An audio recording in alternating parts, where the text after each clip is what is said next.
I saw a listing for a yard sale, decided to stop by, and I walked away with about 250 Silver and Golden Age comic books. Let's take a look at what I got up next on this video from Bronzeville Comics.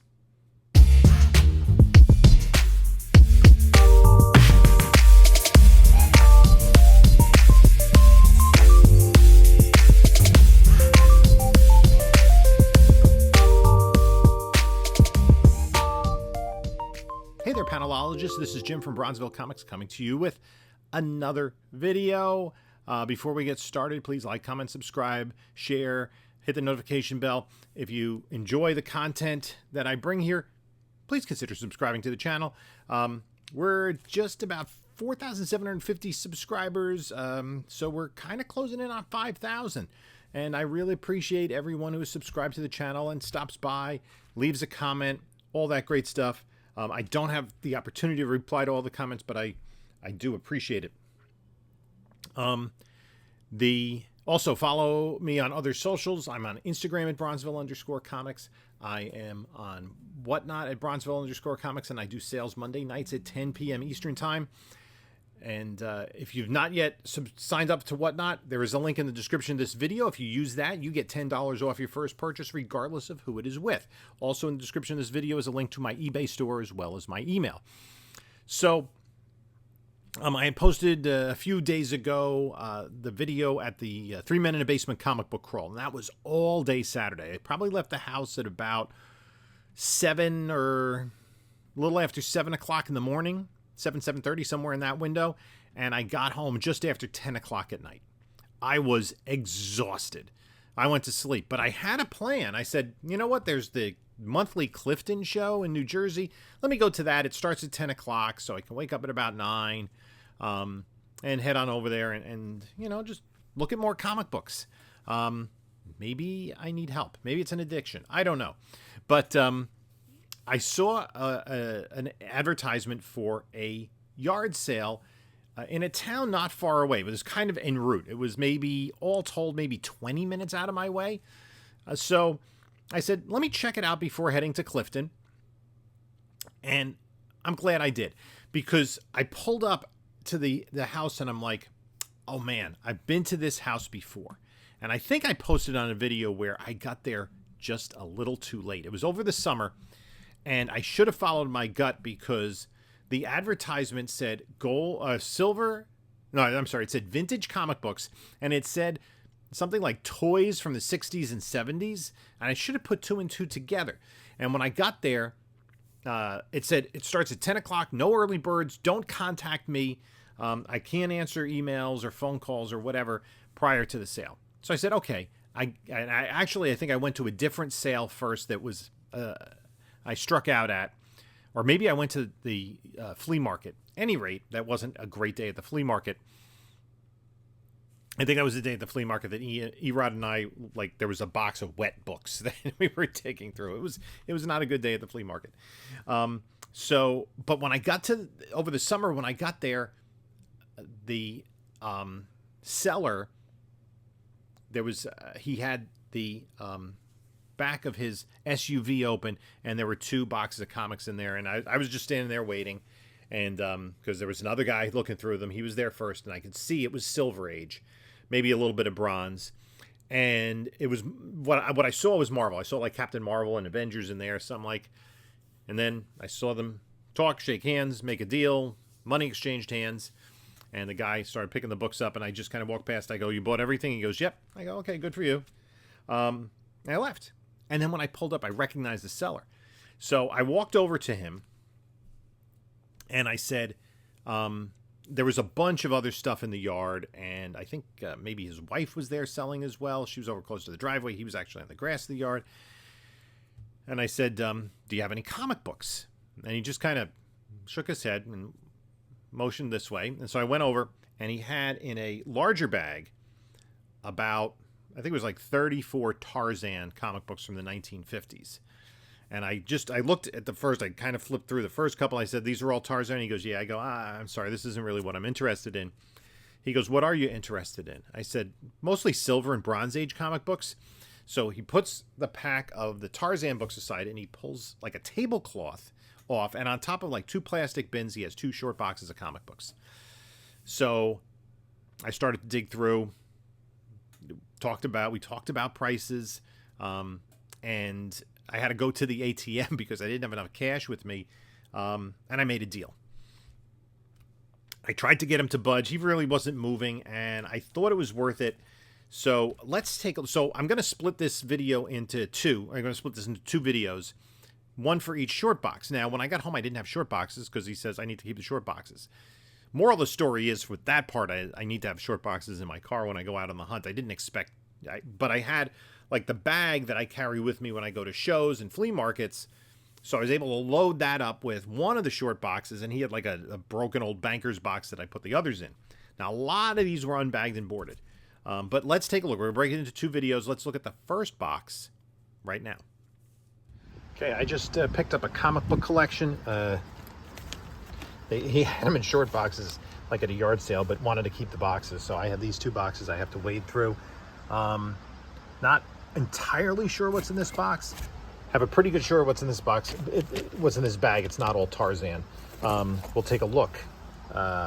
We'll do like probably a couple of videos of going through the boxes. So probably do this in part 1. Okay, we're here at Bronzeville World Headquarters. The second box we're going to go through in a couple minutes is, or the next video is to the right there. That's a lot of random, more genre stuff. This is the bulk of the purchase, right? Now on top, so funny story, when I got to what was listed as a garage sale, the guy had, I said, do you have any comics? He goes, nods his head yes, and he picks up this stack of books, right? I look at it, I go, is it all Tarzan? He goes, yeah. I said, I'm not really, that's not really what I'm interested in. He goes, what are you interested in? I go, mostly like silver and bronze.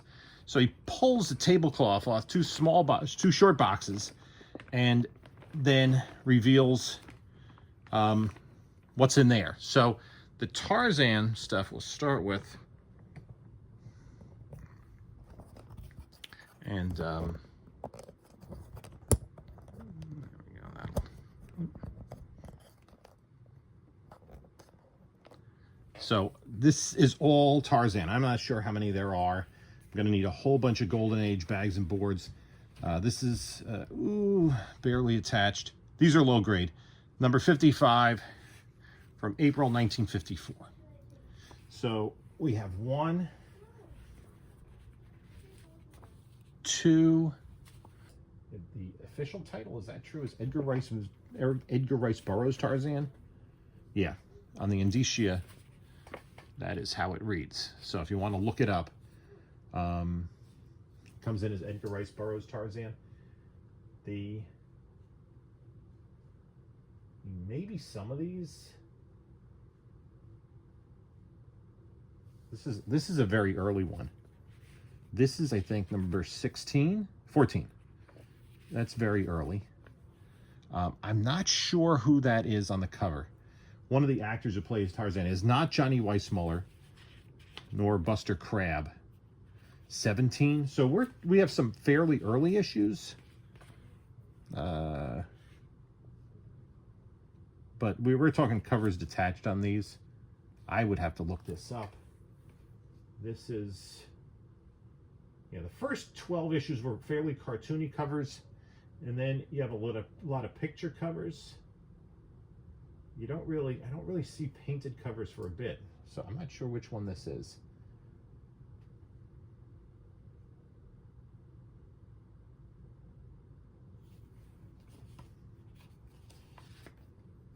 So we'll have to look this one up. And I'm gonna, which is not atypical of the Dells, Lex Barker as Tarzan, it says here. Number 18. So some early ones. Lex Barker. I guess that was the actor that portrayed him in the 50s. Number 53. Yeah, these are telling you that it's Lex Barker as Tarzan. 48.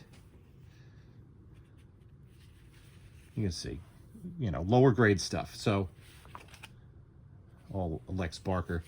Yeah, this is another one that has a painted cover. 63, so those are a little bit later. 72, coupon missing. And I'm getting stuff all over my leg here because it is shredding. 66. But I will put these in bags and boards. Probably have a Tarzan night on Whatnot. Ooh, what the heck? Looks like somebody shot this with a BB gun. I don't know if you could say it's all, like all these dimples in it. Yeah, that is really, that might be what was done to it. It was really mussed up. This is a different guy. This is a nicer shape. It's a little bit later. I'm going to assume 88.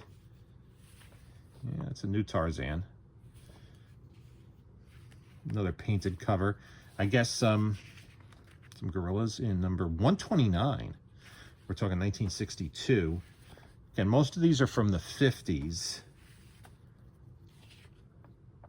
126. And you can see Dell went to 15 cents before Marvel or DC. So I've lost track of how many Tarzans there are. So this is going to take a while to kind of re-bag and board. I don't even know if I have enough Golden Age bags and boards for these. These painted covers are like in the higher double digits, still 10 cents.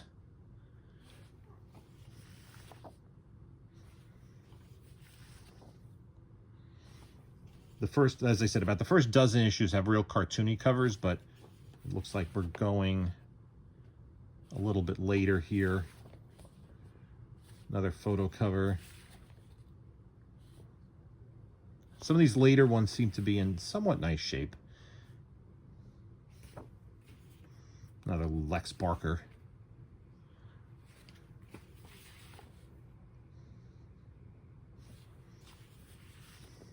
Some other dude. I am a movie buff, but I'm not completely sure who was playing Tarzan in the late films.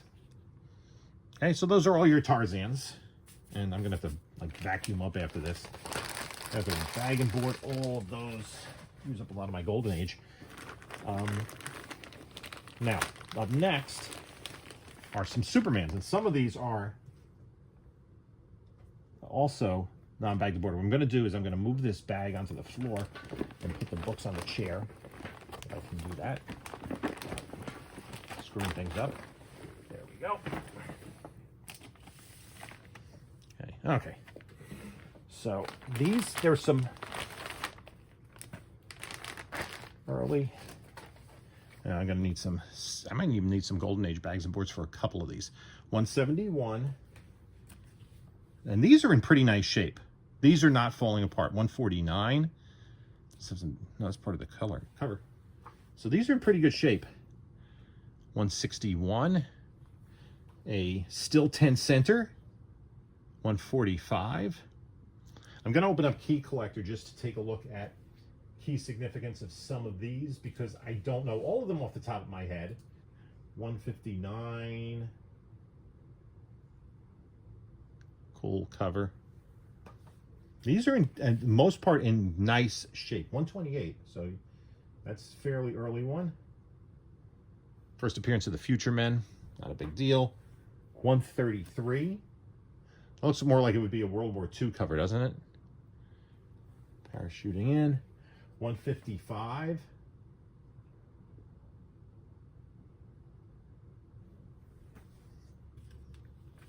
$142. Not in order. 129. Oh, this is the first Lori Lermis. So that is a little bit of a key. The girl in Superman's past. Awesome. Then this is 127. First Titano. Very nice. 135.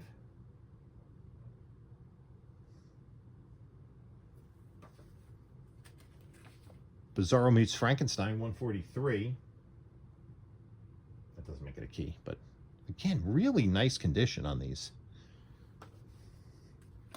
There's a Lori Lermis cover, 139. The Man Who Married Lois Lane, 136. I mean, it does have a crease down at the corner, but pretty nice. 140. First, the debut of Blue Kryptonite, the first appearance of the Bizarro family, first Bizarro Supergirl. Not a big key, but still not a bad book. 130. Very happy with the condition. 110. Now we're talking. I mean, even if there's no key significance, I didn't go back that far. No, that's not a key. 104. And I mean, this is like 104. I mean, we're talking really solid. There's, I mean, some little bit of issues with it, but that's a good solid mid-grader. This has to be early 50s, right? No, this is 56. So this is probably kind of just barely golden age. Probably a few months before Showcase 4. 125. I can't believe these aren't bags of boards. I'm going to have to work on that. Then this one's in lower grade. But what? 86. That's going to have to be pressed up. Obviously, it'll present better. But definitely 86. Wow. Now I'm...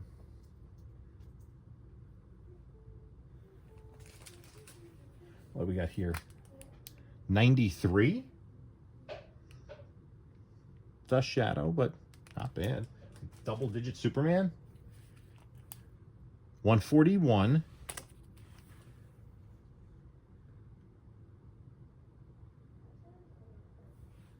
That is the first appearance of Lila Lerol, a Kryptonian love of Superman. Double L's, they liked. And that he returns to Krypton. That is, and look at the, I mean, I'll take this out of the bag and board. I have to do the condition on all of these, but, I mean, there is, that is solid. That is a solid Superman book. This one, 107. Does look a little dirty, has a little wear on the top, but still, 107. And then the final Superman issue is 74. This is definitely a Golden Age book. It does have some dirt. Haha, Superman, I'm using the very same ray invented by your own father, Jor-El, to turn you and Miss Lane into stone.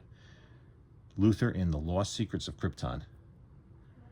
That might be a rusty staple there. This, again, I'm going to take a close look at these, but 74.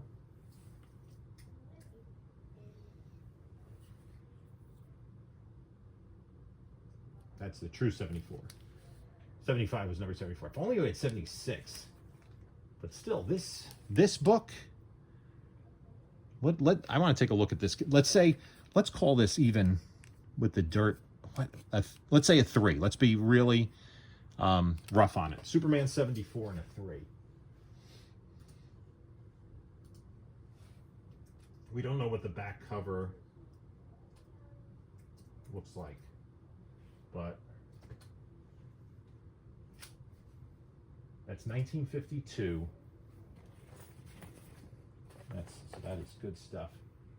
The most recent sale is $133 for a VG. No, the most recent sale is $150 raw. A 5.5 sold for $390. So I'd have to clean some of these up. So let's now take a look. There's a bunch of Superboys here, and I did see 2 nice ones.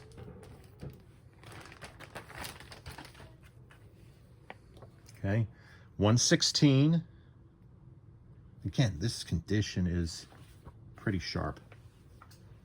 I'm gonna have to go through each of these because the let's see. I'm gonna pull up Superboy. I'm gonna take a look. I know I saw a couple keys in here, and that's what, you know, that and the Golden Agers were the ones that got me to jump in and buy the whole collection. And I'll only go through the first box. 103. I mean, really sharp too. 115. The Atomic Superboy. Here we go. This made me jump on it. We got a tear here, unfortunately. But first appearance of Ultra Boy. This is the book. First appearance of a Legion of Superheroes character.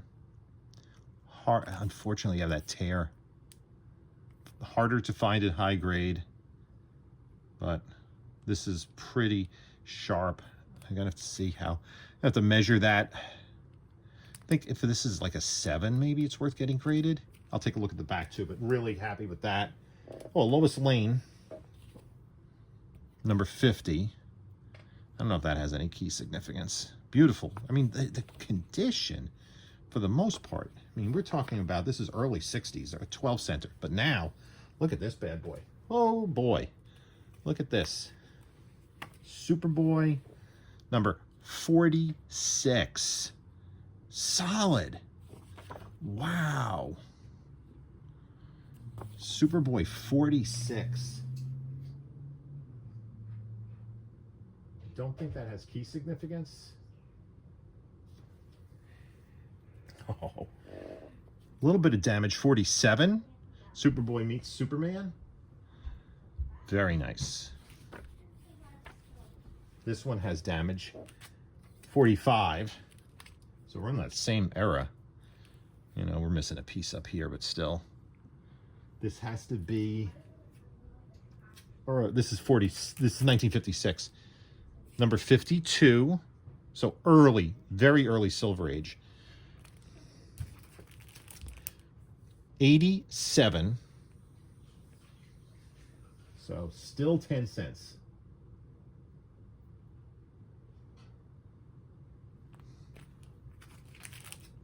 $85.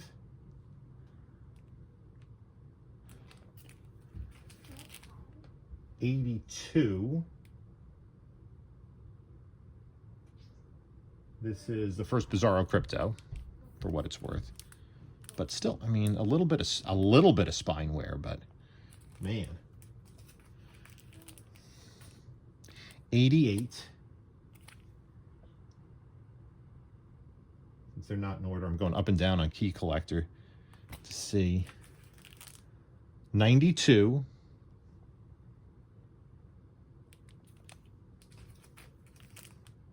75.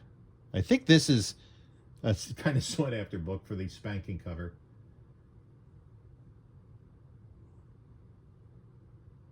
Yeah, it's listing Key Collector that way. You know, still 71.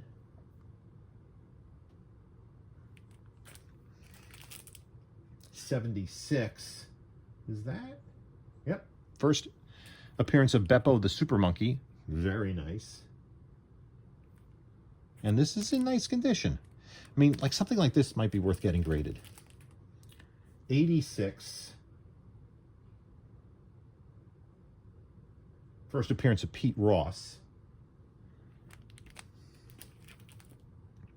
77.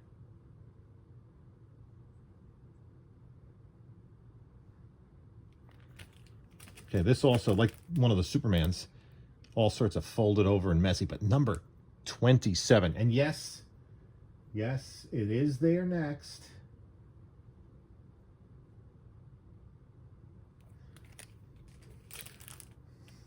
Got a chip up there. But other than that, I mean, you know, it's got some chipping, but it's a solid mid-grader of Superboy 89. That's the first appearance of Mon-El. That's a book that I've been, first Legion of Superheroes appearance, of course. Oh, man. That's really nice. We're not even through the first box yet. Second box, I'm going to have to, 78. First meeting of Superboy and Mr. Mxyzptlk. I think he has like a full head of red hair then, Mixie. Two more Superboys. Number 74. And number 73. Okay. Now the next one, next batch, took me the longest to kind of think about. Well, actually, yeah. So we had Superman, Tarzan, Superman, Superboy, and now Fantastic Four. So here we have annual number 10, not in a bag and board, but pretty darn sharp. Pretty darn sharp. I'm going to have to really take a look at condition on these. Now, here we go. 89. These are all incredibly high grade. 90. I'm pretty sure I know there's only a handful of keys in here. In this particular part of the FF run, it's a little bit later than, you know, the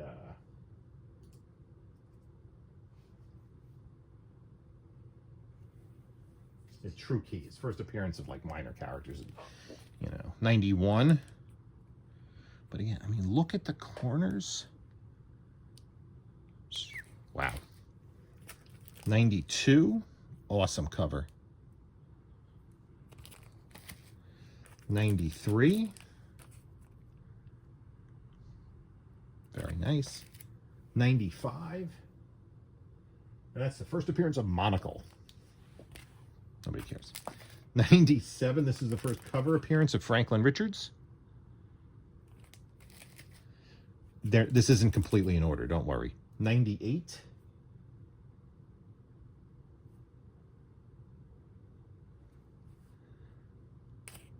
This, I mean, I'm going to have to take a close look at these because these look to be like through the bag and board, you know, in the 9s. 99. Like there's a spine tick here, little blunting down here, but other than that, I mean, a 100 anniversary issue. 101.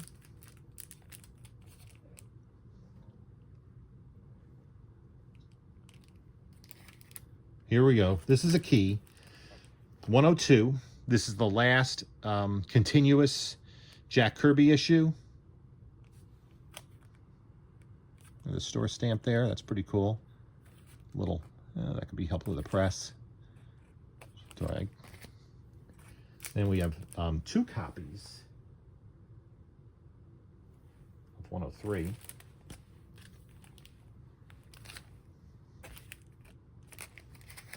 $104.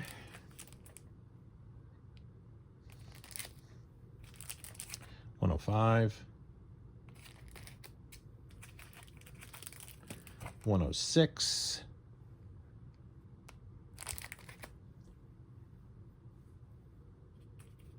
$107. Second Annihilus.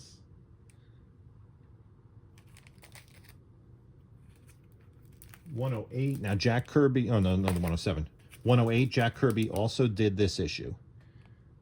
That's his last issue. But the first issue that's non-Kirby, I consider that to be the beginning of the Silver Age.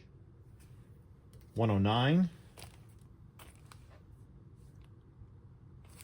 110. This is the first Agatha Harkness on the cover. 111. Oh, I missed this one the first time through. 112.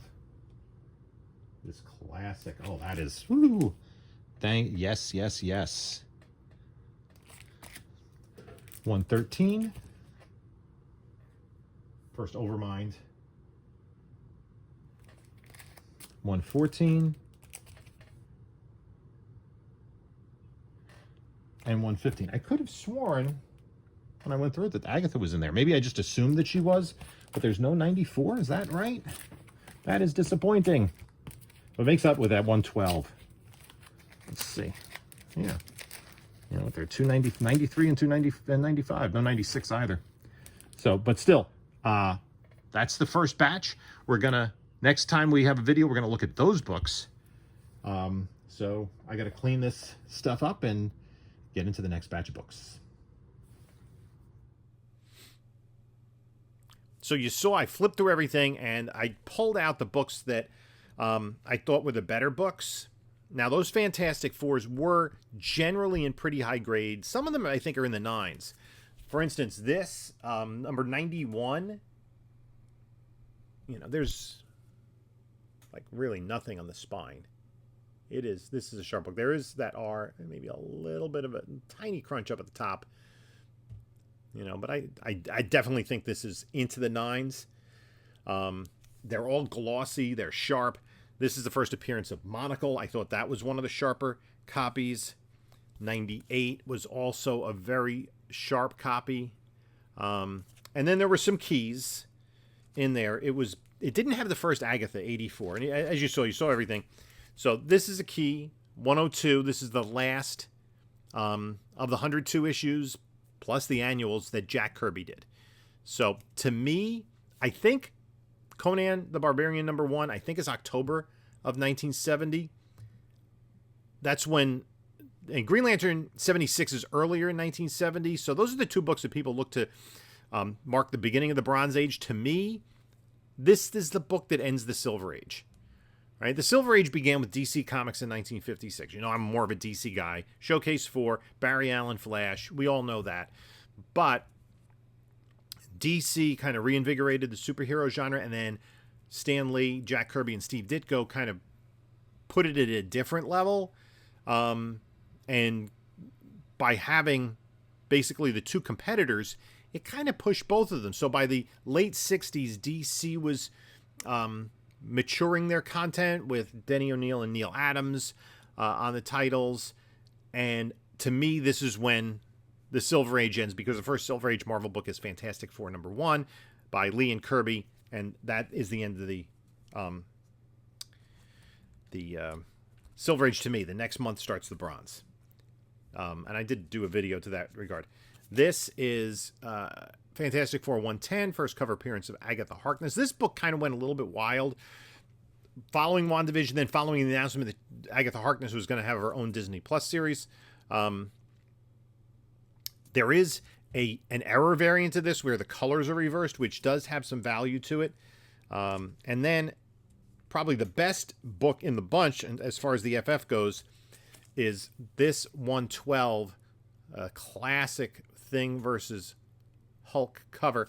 Unfortunately, there is some wear on the bottom, and it's black, so it picks it up. But the rest of the book, this will get a press. I might put this on Whatnot, but if it doesn't sell on Whatnot, I have no problem taking it to get it graded.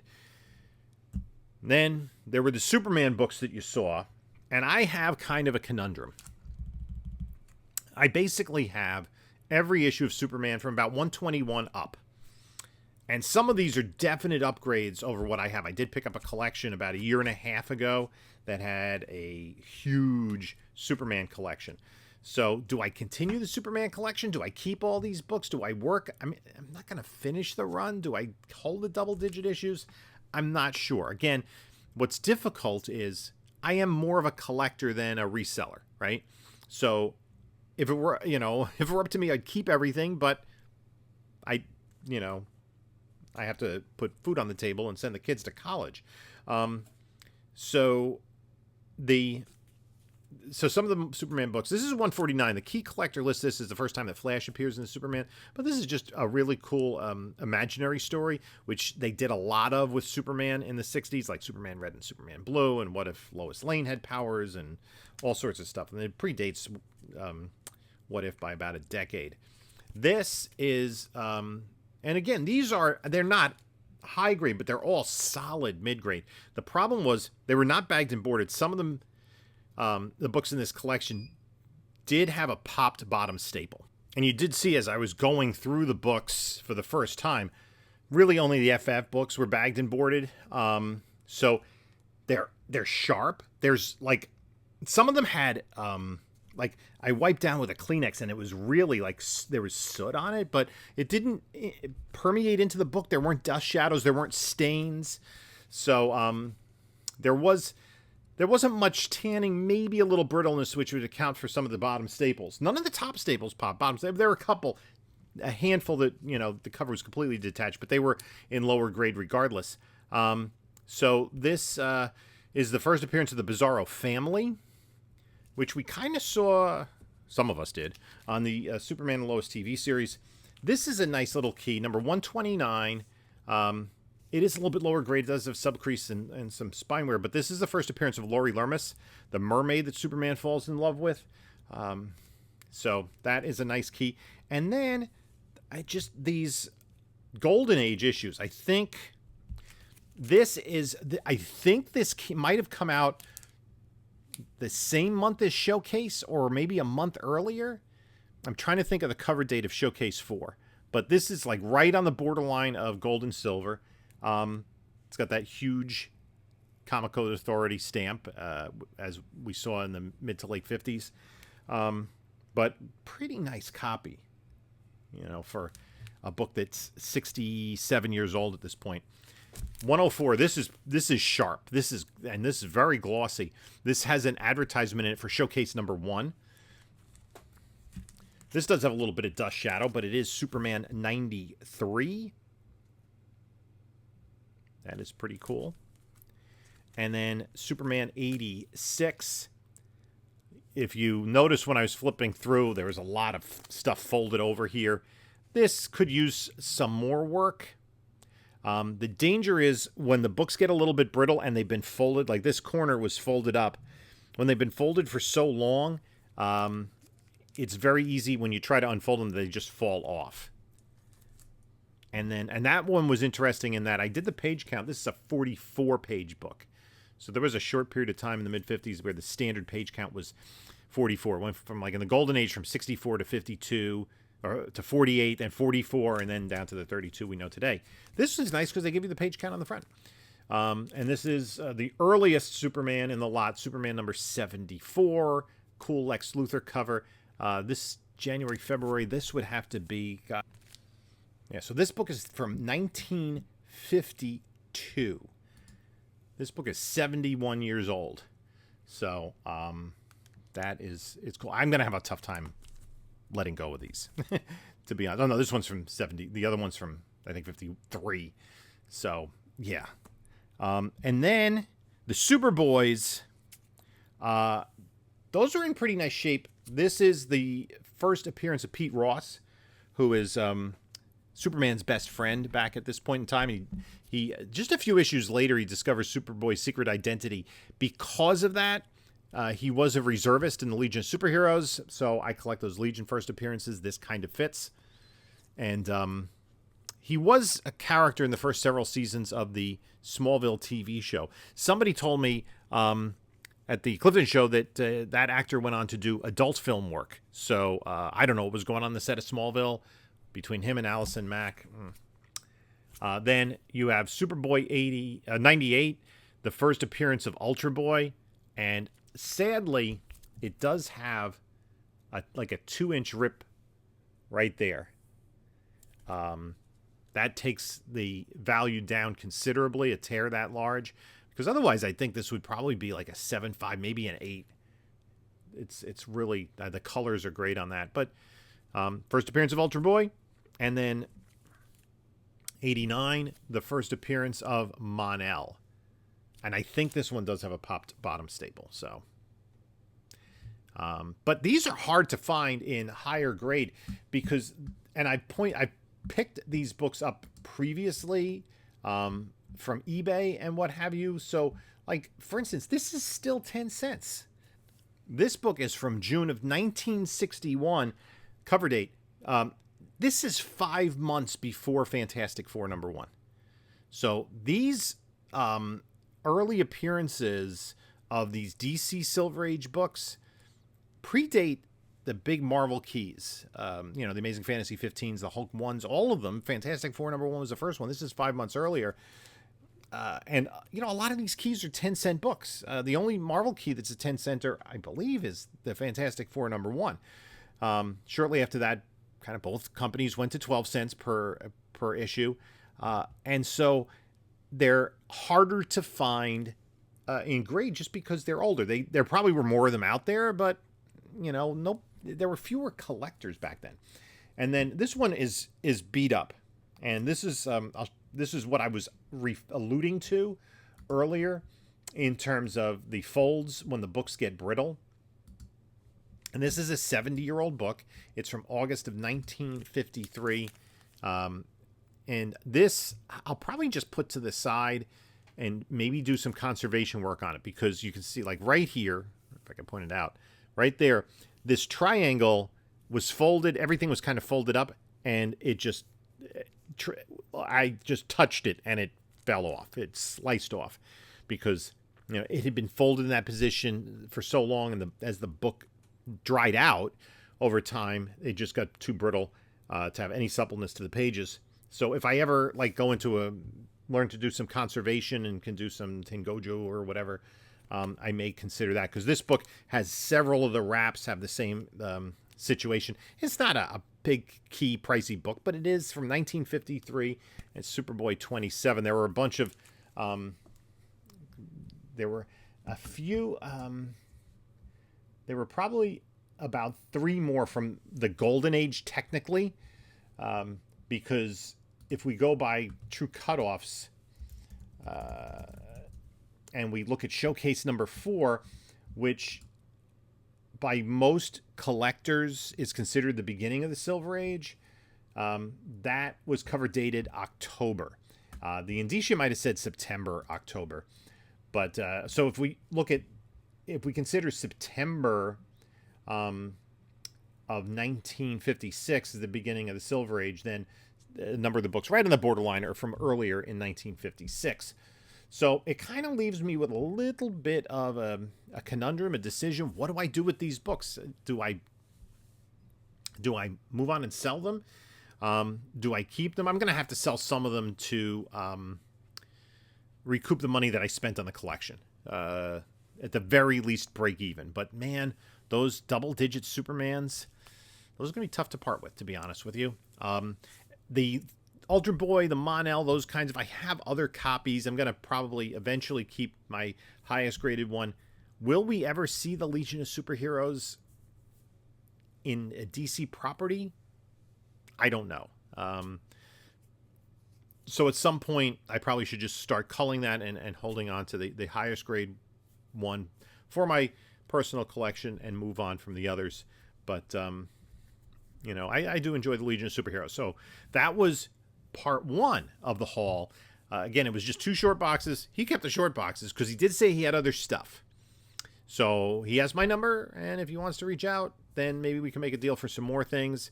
I have to refund the coffers, and I'm going to New York Comic Con when this video drops. Hopefully I'll be on the line moving to get into New York Comic Con, because I drop my videos at 10 a.m. and that's when New York Comic Con starts. So,